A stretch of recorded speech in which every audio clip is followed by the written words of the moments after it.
আসসালামু আলাইকুম। নীলফামারী জেলা থেকে বলছি। আমাদের নীলফামারী জেলায় অলরেডি ভারী বর্ষণ চলতেছে। তা এই বর্ষণটা আরও কতদিন চলবে এটা আপনাদের দেখাবো। আজকে শুক্রবার, কালকে আছে শনিবার। শনিবারে দেখেন, শনিবার সকাল 6টা থেকে 5টা থেকে 7টা থেকে বর্ষণ শুরু হইবে, 4টা পর্যন্ত চলবে।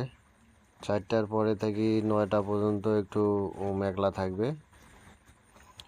তারপরে আছে যে রবিবারে দেখেন, রবিবারে সারাদিন বর্ষণ, প্রায় 2টা পর্যন্ত।